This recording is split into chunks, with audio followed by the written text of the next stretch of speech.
Welcome back to another episode of Fully Stoked Podcast. I'm your hostess, Sarah Stokes, and I'm here with my friend Alyssa Hughes. Alyssa is the owner, founder, CEO, everything of Barefoot Baby clothing company and her nonprofit, which is Barefoot Baby Foundation. Is that correct? So welcome back, Alyssa. Alyssa and I tried this once before. She's got lots of grace for me because I just got the voice recording. I didn't get the actual video. So she allowed me to come to her beautiful location and do this all over again. Thank you so much. You're very welcome. I'm glad we get to do it twice. Isn't she beautiful too? Such a beautiful young lady. So without further ado, let me just introduce myself. My name is Sarah Stokes. I am a lender by day. I help people with home financing, but I really love to connect women entrepreneurs, women in leadership, women in business with other women and people, because I think even, men can glean from a lot of what Alyssa has to say. Alyssa is kind of like an overnight sensation, but you're still like holding steady and very successful. You'll see later, we're going to do a tour of this incredible space that they have, Barefoot Baby Clothing Company and the foundations. Let's get started, Alyssa. So tell us a little bit about how you got to North Carolina, because you're not from here. Nope. So it's kind of a crazy story, but I'll try to keep it short and sweet. So I am originally from Connecticut, born and raised. My whole family, like 90%, even the extended family, still lives within like a hour bubble in Connecticut. And my husband's the same way. So back in 2013, I had just gotten my master's degree in psychology. I was going for a second master's so that I could become a counselor at a prison. That was my goal. I was going to become a counselor at a prison. I was a staff sergeant in the National Guard, so I was doing that, working full time. And at work, I met Matt, who is, spoiler alert, now my husband. So all that was going on, and I was ready to get out of the state for a while. I was finishing up my 6.5-year term with the Guard. So I started looking around and basically also looking at PhD programs. And I happened to find one in North Carolina with the forensic focus, which was rare. And so I'm like, North Carolina sounds great. It's far enough away. I'm getting something very different from Connecticut, but not so far that I have to fly. I could drive home. And more importantly, my thinking was, oh, it's just so cheap. I'll just go down there. I'll find a job, save a bunch of money, and come back. So that was the plan. Well, the taxes are cheaper though, right? Yeah. The taxes are a lot cheaper. Everything truly is cheaper, especially this is 2013. So a lot has changed, in the last 12 years. So basically it was just like, this sounds good. I'm going to go. So I invited Matt, who had been my boyfriend for like 2 months. Like, I'm going. Do you want to go or do you not want to go? I love the way you just do things. Yeah, I'm just like, we're in this. Yeah. And again, the hope was I'm going to come down, get my PhD, work full time. And then if Matt and I are still dating, we'll move back to Connecticut and start our family. And literally none of that came to fruition at all. I did not get into the PhD program, but I was like, I don't care. We're going to go anyway. Matt and I signed a year-long lease in Carborough, which is a super artsy town over near Chapel Hill. We had never been there ever. We have no family down here, nothing. It just sounded cool. We had enough money saved. We're like, okay, if we have an issue and we don't find jobs, we can pay our rent and then we'll just move back to Connecticut. So that's as far as our thinking went. What were you, like 22 maybe? Goodness, I'm 36 now. I'm really bad at math. That master's degree did not help me at all. Yeah. Early 20s. Yeah, early. So anyway, Matt and I came down and we had just started to dabble in palette art and decor. This was when Joanna Gaines got really popular. So we started building furniture, and by furniture, I mean, a little bit of like tables and things, but it was more so like wine racks and stuff off of our 5x7 deck of our apartment. We turned our second bedroom into a paint studio. And so all of a sudden we were full time on Etsy just because we're like, well, we don't have jobs yet. So this is what we're going to do. So, and it's so funny. Our property manager was so like pumped about the whole thing that she knew it was happening. She came in with these huge canvases. I'll never forget. They were like literally the same height as me. And she's like, could you use these? We're just going to throw them away. It's like, yes. So we painted over them. We had tarps hanging from the ceiling all the way down to the ground. and painting over them and selling them online. And we started selling art in a coffee shop called Johnny's. This was within just a couple of weeks of moving down to Carborough. But then the really crazy turnaround point came when we were at said coffee shop. We were just talking about our story to somebody, because everyone's like, what do you mean you just randomly came down here? You want to be a counselor at a prison? What are you even talking about? And this guy overheard us talking, and he said, hey, I have a garage on my property that, you could use to build stuff. And we're like, I mean, okay, fine, I get that would have never happened up north. It was like, how much is it going to be? Because we don't have jobs. And he's like, no, you can just use it. Wow. What? So we go to his property, and it was like 15 minutes away, and he has a whole garage filled with tools, and he's not really using them. He's an arborist, so he has all of his stuff outdoors. So anyway, long story short, we ended up working out of this guy's garage for like 2 years. For free. For free. Wow. We built a tiny house on his property at one point. You lived there for free? No, we built the house. He helped finance it. We built it, and then we paid him a very minimal amount of rent. Very cool. Out of that house after the first year where we were at that apartment. Yeah. So all these like crazy things were going on, but the really unexpected part of that was that guy lived on 5 acres. So he had chickens and a community garden where he just had all these like hippie gardeners in Chapel Hill come over and, grow food. And I had never had that growing up. I was in the suburbs, and Matt was too. I mean, he went to an ag school, but it was like one of those rich ag schools where it's like, oh, we're just doing it. How nice we get to milk a cow or whatever. Yeah. But in my town, it wasn't like that. And my mom is not outdoorsy. I didn't have that background. So I come down, and all of a sudden there's chickens right outside my front door of we're living in a tiny house. First of all. There's chickens outside. There's community gardeners coming. Oh, that's so cool. It's like a commune in a way. Exactly. Yeah. And we'd walk the property, and this was a lot having to do with, that's what that guy did. So we were exposed to it, and we really liked it. We were never looking for that. We only said yes to going there because of the garage. Right. Little did we know this was going to set the stage for literally everything after that.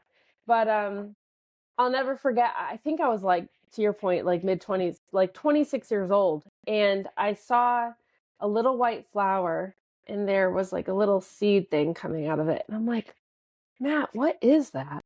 And he's like, what? I'm like, what is coming out of that flower? And he's like, a strawberry? And I was like, what? He's like, yeah, that's a strawberry. I was like blown away. I had no idea that's how strawberry grew. And I'm 26 years old. Right. But that experience kept happening over and over and over. And what I like to say is I was living a life I didn't know I needed. I mean, I wasn't looking for it. God knew, but I didn't. Yeah. So anyway, it just really, I don't know. It just opened up something in me walking the property, and he had like a cow pasture right next door. So, we're in this tiny house looking out into a cow pasture. These are all such new experiences for me. And all of a sudden this like life, this 9-to-5 life where I'm working in a prison suddenly did not seem like what was supposed to happen. So after a couple of years, we were still doing our home decor business on Etsy, on really focusing artwork on the natural world, really getting inspired by the lifestyle. So that's when I started drawing chickens and cows and all this stuff, because that was what was around me, inspiring me. So you were never an artist. You didn't go to art school. You never had. Okay, but you're pretty good at it then. Yeah, I mean, when I was little, I wanted to be a cartoonist. Okay. Like I have a binder in my office, I should have brought it out here, of just doodles of cartoons that I had copied. Oh, that's cool. Yeah. From when I was like 11. And yeah, so I enjoyed it, but no, I never went to school for it. That was so not the plan for a career. Right. But yeah, so we ended up being able to get a house, and we knew we wanted to be near the mountains because we loved hiking, but we were so sick of driving, hours from Chapel Hill to come over here. Right. So we start looking. We couldn't afford Waynesville. We couldn't afford Asheville. Couldn't afford Black Mountain. We just kept coming out. And we ended up in Marion, which is where we are now. And the only thing that we knew is that it was where Main Street meets the mountains. That's the town slogan. And we're like, that sounds cool. And my dad up in Connecticut happened to be browsing houses and found the house where we live now. And he's like, this one looks good. 4 bedrooms on 9 acres, under 200,000. Yeah. When did you buy this? 17. So the market, like I said, it changed a lot. It was like, we thought, okay, Marion, the schools weren't rated very high. We're like, oh, we're going to homeschool. We don't. We didn't need jobs. And Marion's very rural, so there aren't a ton of jobs around. So that wasn't an issue. So anyway, we moved in, and once again, it was just like Carborough. We're like, well, worst case scenario, we'll live here for a bit, right, and then we'll move. Right. But we love it. I mean, it's been so perfect. The house where we live, they had a family of 10, 8 kids, 2 parents living in the house. They now have 10 children. Now, did they homeschool? I think you did. They did. Yeah, they homeschooled. So it had just such awesome memories. We're actually still in touch with the family a little bit. So every once in a while, the mom will send me a picture of like her kids in the same spot that I just posted my kids, covered in mud and everything. Oh, and actually that's a great segue. So, because of course you said how we own Barefoot Baby, which is a clothing company, not home decor. So what ended up happening is soon after we moved into the house, I had my first daughter. Her name's Cameron. And I have to tell you, I wanted a boy. I did not want a girl. But she loves you, Cameron. Yeah. Oh gosh. She's still only 7, so she'll see this later and know. But I just was worried about raising a girly girl. Right. Because I'd like to do my hair and stuff, but like I'm not high maintenance. I don't the lifestyle, the farm lifestyle. Yes. And I was worried about that with a girl. I thought a boy would just be perfect. Well, obviously Cameron's a girl, and I found out, I cried. I was so disappointed. But then Cameron was born, and turns out Cameron is basically the boy I always wanted. She's just so wild. Even from the very beginning, she was you put her in the grass, put her in the mud. She doesn't care. She'd feed. I have all these videos of her as a 1-year-old. Cameron started walking a lot by like 10 and a half, 11 months. Oh, yeah. So I have videos of her, and she was tiny. I mean, it's hard to understand if you don't have young kids or if it's been a while since you've had kids, but Cameron was 17 pounds at age 1. And she was short. She was like 20 inches tall. Nice. That's like the size of a 6-month-old. Yeah. So she's walking around in a cloth diaper, which is huge. And she's walking up our property, and she's feeding the chickens, and she just looks so ridiculous. So sweet. Was she a barefoot baby? Oh gosh, yeah, totally. So there's something for grounding, right? So oh gosh, yeah, so good for you to go barefoot on the earth. Yeah, like what we were getting from nature, being able to pass along to her and see how nature soothed her, but it also excited her. I mean, she was just such an adventurous child, and she climbed. I mean, we have pictures and videos of her like 20 feet up in a tree. I'm not exaggerating. When she was 2. And we didn't know that was weird. Yeah. We thought that was normal. Now, my other 2 kids are very normal. Like, they could probably maybe climb that high now, and they're 3 and 5. Cameron was 2 years old, way up. I mean, she was on windowsills. I mean, everywhere. That's just who she was. Yeah. So anyway, a few years, once she was, I think it was 2. So now I also have a newborn. I have stair-step kids, so they're all 2 years apart. So we started getting kind of bored with the home decor business. So we decided to start making clothing because we learned about sublimation, which is the process that we still use now. And basically, where screen printing is very messy and takes up a lot of space, sublimation is really clean and small. So we were able to get the whole setup to get started for like $400. So real quick, just as a business owner, one of the things you told me the first time we did this was that it was very expensive to ship the artwork, right? And so you were spending a lot of time and money. It was heavy. Yeah. It was awkward. And then you started this in addition, I think, right? You were still doing the artwork at the same time, but it was just a bit easier, quicker. I mean, and your bottom line probably did better. Yeah, I mean, the artwork could never scale. So it was, to your point, it was very expensive to ship, but it was also, we were using pallets a lot of the time. So it was inconsistent weights, inconsistent coloring. It was not good for wholesale. Yeah. Because you can't have these big bulky canvases just, in line on a shelf. It just wasn't feasible. So it was never going to be anything beyond what it was. Right. We'd already reached the max. You can only do so many pieces of art a day. Exactly. Right? Okay. Exactly. And it's hard to hire someone to paint with wood stain in the same way I do, Right. so that it Just can had be to be you. replicated. It had to be me. Yeah. So it was never scalable. And also it was just getting old. We were carrying Matt made dog bowls, and I would paint the name of the dog on them.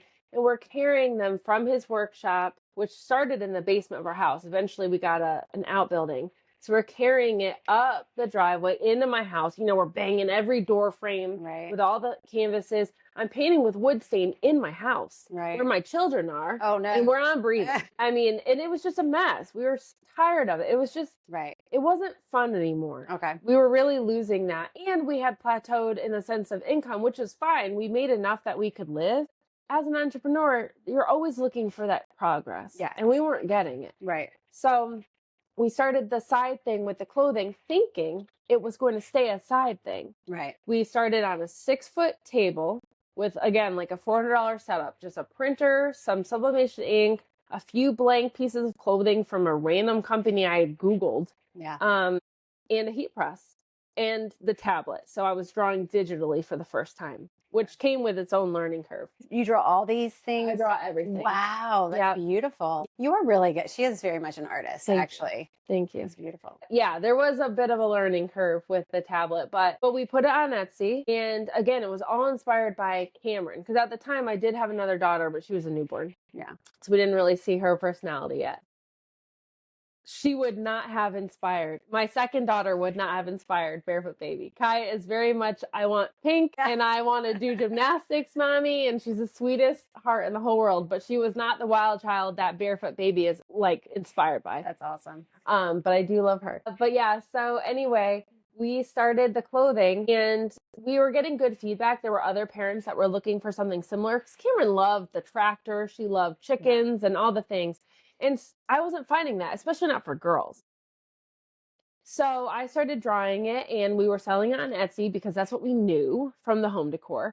You drew that? I drew that. Yeah, those are the cows. Wow. And that's my son, Roan, in the owl. You drew all that? Really? Yeah. It's really good, actually. Thank you.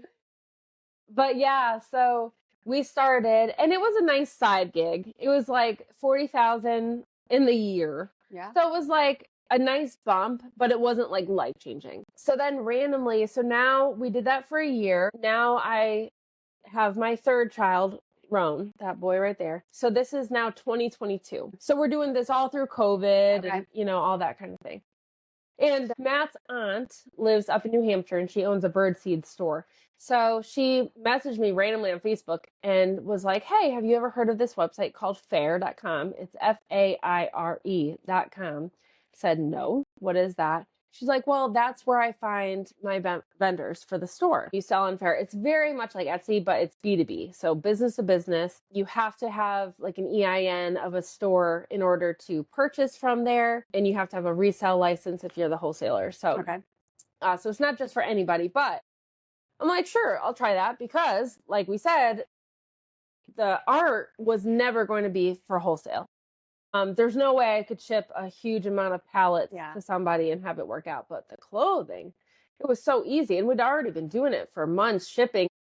It doesn't get damaged. And I just want to interject and say, I've heard over and over, she's like, okay, yeah, let's do that. And then she just does it. So you don't think about it too long to get yourself like worked up or anxious about it. No, I almost don't think about it at all. I'll never forget the best, most accurate. I'm not into horoscopes. However, I am an Aries, and the one that I heard that I will never forget is that Aries are ready, fire, aim. Yes. And that could not be more accurate. I mean, I'm telling you, like you saw when you came in here, I had 3 little puppies in this office, because 2 days ago, I saw a thing on Facebook about puppies for fostering. I took about 15 minutes to decide, called my husband and asked for permission, and then brought them home 30 minutes later. So like, this is just who I am, for better or worse. But it brought me here. It brought me to North Carolina, you know, all the things. So yeah, where So you get on fair. Oh, get on fair. Yes. Okay. So again, I had just had Roan. Roan was 1 month old. He was born on April 4th. I love this story. Okay. It's ridiculous. We got on fair in May. Okay. Our first month, we made $5,000 sales, which was huge for us. Yeah. First month, that was like, whoa, this is awesome. But of course, I assume this is where it's going to stay, which is still awesome. But like, we're still thinking we're going to run both businesses simultaneously, even though also just, why would I even do that? I had a 4-year-old, a 2-year-old, and a newborn, and we're starting this business. But anyway, so now all of a sudden we're in wholesale. Now we have to start thinking about supply line. I had been buying quantities of 6 from this supplier that same one I had Googled a year before. Right. And now all of a sudden I need more than 6. So it's like, okay, now we're making a real investment on this. Now we have to buy a few $100s in clothes, which at the time was crazy. And we, at first, Barefoot Baby, well, we stopped at size like 2T. Because I didn't need a size bigger than 2T for my kids. So, but then we'd get asked, oh, I need bigger, I need bigger, I need bigger. So over the course from May to December, not only did we go from just baby and toddler sizes all the way to child medium, but also we went from selling to 0 stores in May to selling to 500 stores in December. And by September of that year, we had jumped up to $40,000 gross sales in 1 month. And while that sounds amazing, it was horrible in the moment. It was amazing in the sense of, oh my goodness, we really have something valuable here. This is great. But at the same time, we're still running Simply Pallets. That was our home decor business. And Simply Pallets, I started that with Matt in 2013. And now I'm telling my husband, not nicely, okay, this business is obviously way better. This business that I started. So what are we doing here? I can't keep doing Simply Pallets and Barefoot Baby. So I'm out. So are you going to keep doing Simply Pallets or are you going to come work for me? And that was a gross conversation, but that was the conversation that was happening. And also I was just so stressed. I mean, I would be getting up at 2:00 in the morning to nurse my son. And I'd be twitching and I knew that orders were coming in and it's just me. My husband wasn't helping me at that point. I didn't have any staff. We both worked from home. So, you know, I'd only have a few hours a day to get all the work done for both businesses. And I'm nursing every 2 hours. So I would be up at 2 in the morning with him and I couldn't sleep. So I'm like, well, I guess I'm just going to keep printing t-shirts. And that's what life looked like for a little while. So the money was coming in, but everything else was chaos. So the money didn't matter. It was like this business that I created to honor my family and the life that we were living was killing my family. It was bad. Basically what ended up saving me is that luckily I'm not very shy. So I went on Facebook and I basically very vulnerably said, this business that y'all have kind of seen me do from the periphery of social media world is killing me. It's killing my family and I don't know what to do and someone help me. And my stepbrother out in Colorado, who I, rarely talk to, we grew up together, but he moved out there a long time ago. He's very business savvy and he said, Alyssa, do you ever hear of the EDC? I said, no, I have no idea what you're talking about. I mean, I'm still I've been working out of my house for 10 years or 8 years, something along those lines. I mean, I'm barely even coming out of my house. I have my kids and I have work and it's all at home and I don't need to go anywhere. And again, this was coming out of COVID. Because this was 2022.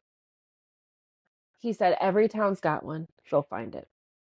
So it turns out the Economic Development Committee or EDA or whatever it is, something about economic development. They're actually right over here, right behind this building. So I called the number. It's this woman, Freddie, who has since become a dear friend and mentor. She's like, sure. She heard my story and she's like, yeah, you can come on down. When can you get here? I said, I'll be there in 20 minutes. She said, all right. She's told people this story since then. And so I go down there and I'm like, Freddie, just so you know, depending on how long I'm here, my husband might have to bring my son by so I can nurse him. She's like, what in the world? So I'm sitting there and I'm telling her the whole story about how we got started, the wholesale with Fair, and how it just took off, and how now we're doing $40,000 a month in sales and I can't keep up. And I'm literally crying. And I show her the numbers. It was like 90,000 in sales in 90 days. And I'm crying about it. She's like, Alyssa, this is not a real problem. Like, if only everyone were so lucky to be coming into my office crying because of this. But it was just, it felt so heavy. Right. I didn't know how to come out of it. And so she introduced me to a nonprofit who, if you are local, you should know of this, Mountain BizWorks. Mountain BizWorks operates out of Asheville. They operate, as far as I know, it's just by grant funding, but they are there to help entrepreneurs specifically around Western North Carolina, to include McDowell County. And the programs that we have here locally in Marion, I was just past that. So Freddie's like, you need to go to Mountain BizWorks. So I went there. I got a coach. Because I'm in a rural county, you're able to get a certain number of hours of coaching for free. My hours just kept getting extended. I have never paid for any of it. And now the coach that I have, the same one that I've had since then, since 2022, he doesn't even work for them anymore. He still comes once a month because he just cares. Yeah. So is a coach the same thing as a mentor? Very similar, except that they have a specific focus. So the coach that I got connected with back then, his focus was manufacturing. So his goal was to get me out of my house, help me to get situated. We were not technically in this office. We were right next door, literally on the other side of the wall over here. It was just this big open space, and there was nothing. There weren't even electrical outlets. Okay. So we had to design within the 1,100 square feet that we were renting the office we basically packed up 2.5 bedrooms of my house and came down here, and we had to make it flow. We had to take into account employees. These were all things that we had never done. And I mean, really, we kept the same principles that we did in my bedroom. We just scaled them up. But Robert is his name. Robert has been so tremendously helpful. And Mountain BizWorks also offers classes. I took a wholesale class that was really, really great. Yeah, they have, I mean, it doesn't matter what business you're in, Mountain BizWorks can help if you're in this area. Yeah. So tap into your resources, and she found lots of free resources in Freddie, Mountain BizWorks. Yeah. Yes. Yeah. Okay. You just have to ask for help. I mean, you're never going to know what you don't know. Mm-hmm. There were questions I didn't even know to ask. And then all of a sudden I'm like, oh, I should have asked that question, and it's so helpful if you can get a mentor that's in your same space, so that you don't have to go through quite as much trial and error, because hopefully they're willing to help you. I will say, if you ever run into a mentor, or really anybody in that space, a coach or someone, if they're trying to hold their cards to their chest, move right along. Right. There are people that are watching this that I have mentored since getting my feet on the ground and kind of figuring things out over the last couple of years. If you come in here and you ask me about sublimation, I will literally tell you everything I know. I will let you take pictures of my printers. I will tell you what paper I buy. I mean, I'll show you everything. Well, okay, so you're not a gatekeeper, and you're a proponent of people not having mentors and coaches who maybe are not going to share. Correct. All the information. Why would you do that? Mm-hmm. Yeah, definitely find somebody who's going to do that. It sounds like you're an open book. Would you be willing to maybe do something like a coaching session for a group of people sometime? Oh, absolutely. And if you could do it like in your industry, but maybe not specific to this, because then you would have more people that you could tell like how you grew, Yeah. Design a workshop for us? Maybe? Absolutely. Okay. Yeah, absolutely. Because my thing is, unfortunately, most people, they have a great idea and then that's where it ends. Right. So to some extent, it's a little bit of like, you're not going to do what I do, right? Like there's sacrifices to be made. Absolutely. Most people aren't willing to do it. But more than that, it's just like there's enough space for everybody. Yeah. Absolutely. Just looking at the time, because I know you have to go. We're okay. It's 2:19. You have to get your kids in just a little bit. Okay. She has children. I know you know that from all the children talks. So yeah, I'd be happy to help. So what else do you want to talk about? So you were talking about you were in that space, and then what happened when you moved here? You just moved here not too long ago, right? We moved here in May of 2024. Okay. So Yeah. this bigger space. We were in the small space for about a year. Then they walled us in and we're like, we have to get out of here. And then we moved over here, and about 2 months later, or a few months later, we had our ribbon cutting. We had our ribbon cutting September 12th, 2024. 2 weeks later, the hurricane happened. Oh my gosh. Yeah. Which, thank God for us, we were not affected here. Okay. But the amazing thing was that, we had this big office, and of course we filled it even more in the last year, but we had all this space that we didn't think we needed. But again, I'm all about God's plan on this. Yes. I don't know what I'm doing. I'm just, at this point, I'm like, okay, because whatever you've got planned is better than what I've got planned. Right. And so we all of a sudden had this big space. So we took in pallets of granola bars, which ended up giving us a tremendous mouse problem for a little while. But we had granola bars, we had water, we were collecting diapers and baby goods. So we even had a few people, like my family up in Connecticut. We had a store down in Florida just randomly, send us supplies, because you never know with the big organizations where the stuff's going to go. Yeah. Yeah. So we acted as like a very mini hub as we could, which was awesome. That is awesome. And is that when the foundation started, or did the foundation start before that? So technically the foundation started before that, but that's when it really, we got in the weeds fast because of the hurricane. So what happened with the foundation is, so now we're downtown, and because I felt so indebted to Freddie over at the EDC, I was like, you know what? And it's the Marion Business Association.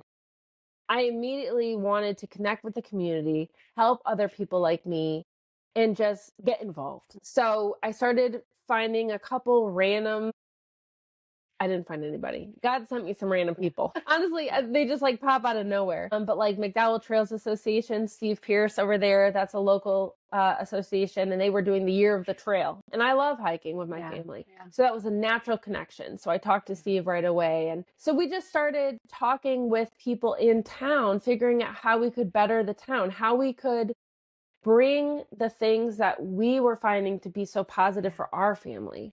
Going outside, spending time together. Matt and I, our whole career, we've been so fortunate that we both spend 50% time with our kids. When we were doing the home decor business, I'd have the kid from 1 to 3 kids, depending on what year it was, in the morning, and then Matt would have them in the afternoon, and we would just swap. So he was there for everything. That's great. And even now, like you just said, I'm going to go pick up my kids. We typically get our kids, we're both home by like 3:30 every day. And we could probably be further along if we stayed till 5, or if one of us stayed till 5. But what's the point? Yeah.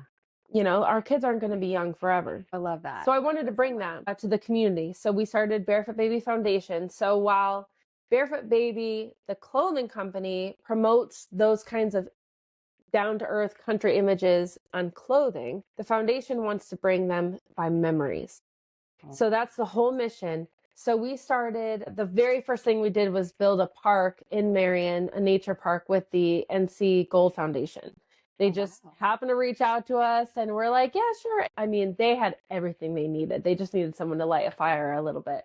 They built a nature park. We bought a couple picnic tables, and that was basically our involvement. But they give us far more credit than we deserve. But that was what started the foundation, and then the events with Steve at the MTA. But then that was May of 2024. So just a few months later, the hurricane happened. Right. And that's when we started to connect more with other nonprofits. We worked as a mini hub for a little while. We were giving away board games and activity sets for people who they were out of electricity. Yeah. So that was something we were just trying to stay in our lane, focus on the kids once the survival stuff was done. Right. But it's really just been all about trying to give back. As we grow our business, we want to grow our impact. We see the t-shirts as a catalyst for our community work, not the other way around. Mm-hmm. So to us, it's like, as long as, and it is hard as an entrepreneur not to constantly be looking at the bottom line, or constantly be looking at, is my team growing? Is my office space getting nicer? All those kinds of things.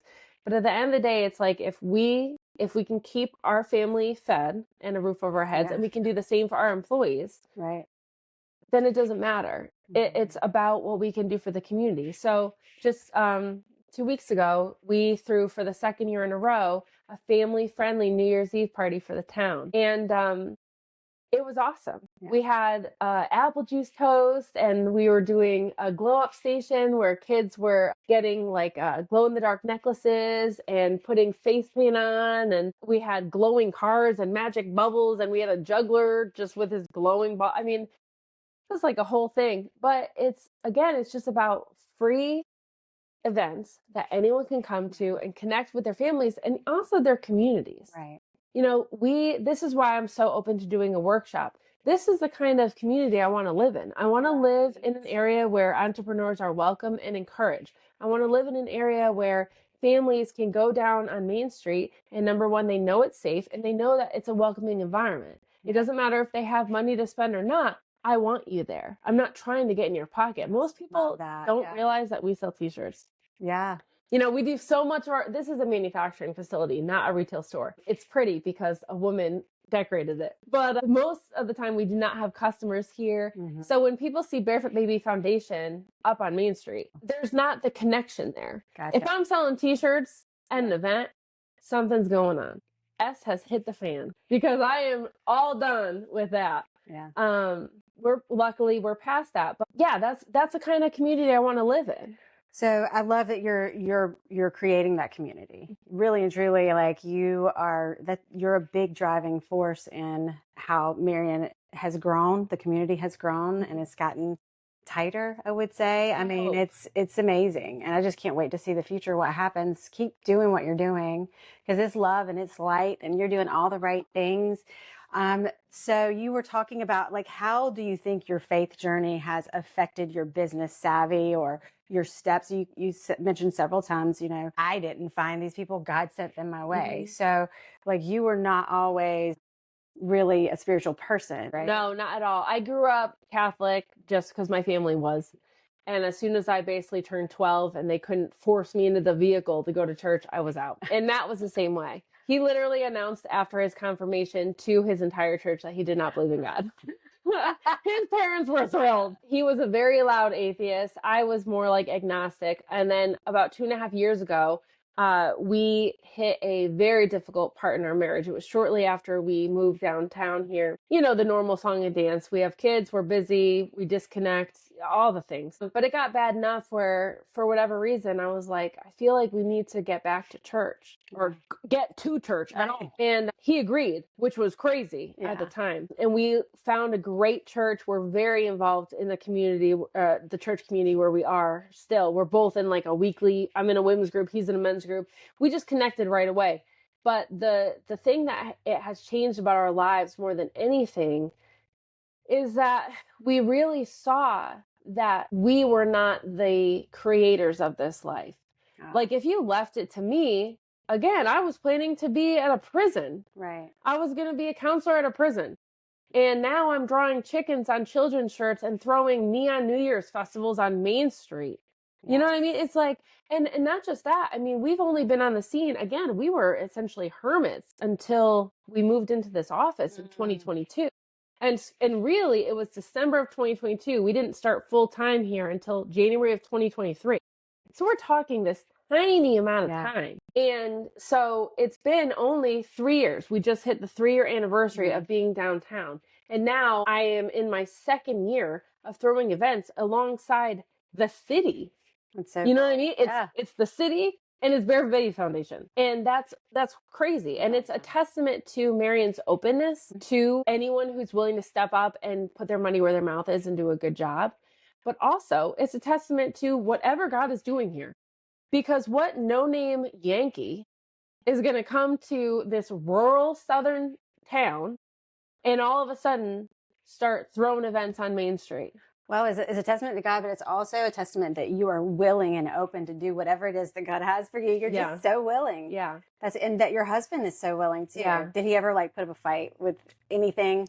Not with the foundation to get the puppies. Yeah, permission. He is much more open. He really does believe, now that we've had a couple years of having faith under our belts, we do whatever we think God is driving us to do. And we think our mission is to bring this outdoor lifestyle to families who, even in rural places like Marion, are getting further and further away from it because of technology, because of busy schedules. And he believes that's our mission, and so do I.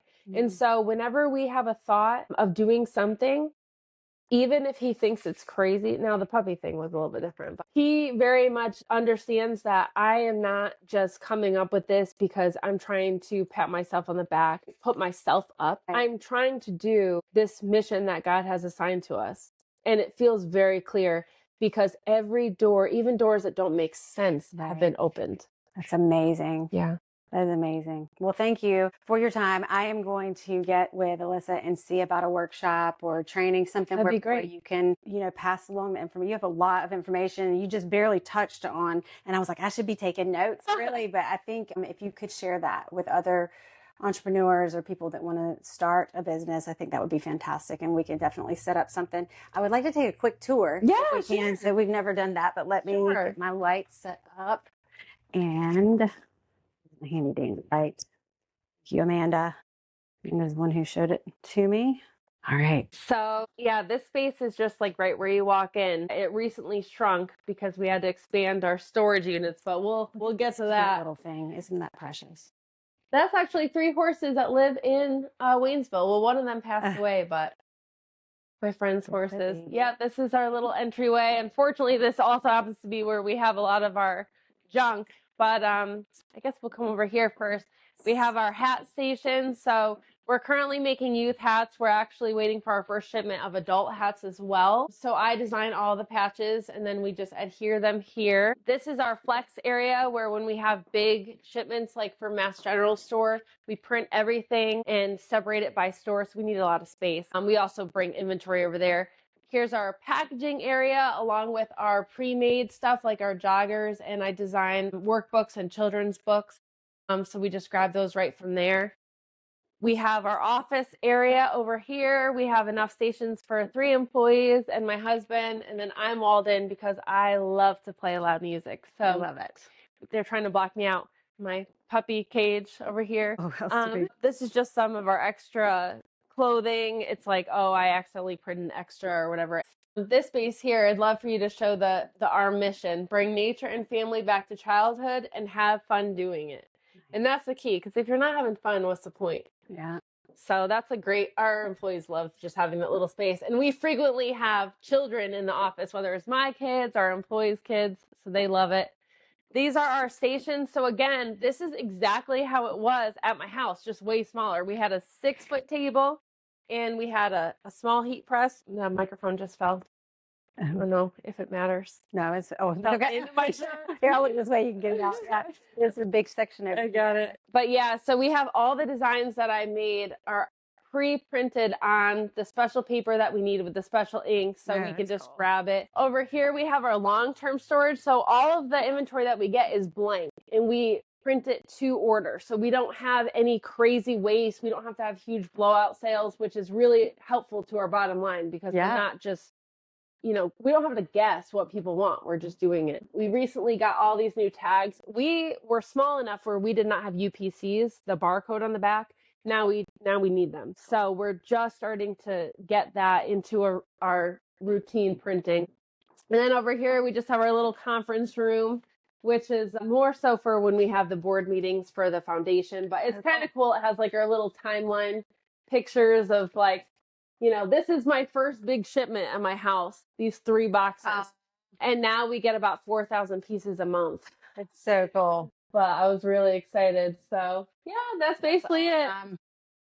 Well, thank you so much, Alyssa. This is going to go out on Monday. So stay tuned, like and follow. Are you going to be, you're on social media? Yep. Definitely check her out. Barefoot Baby Clothing or at Barefoot Baby Foundation. Awesome. And I'll put all of her contact information and I'll let you know about a workshop, her website, all that good stuff. Until next time, thank you so much for watching. Thank you.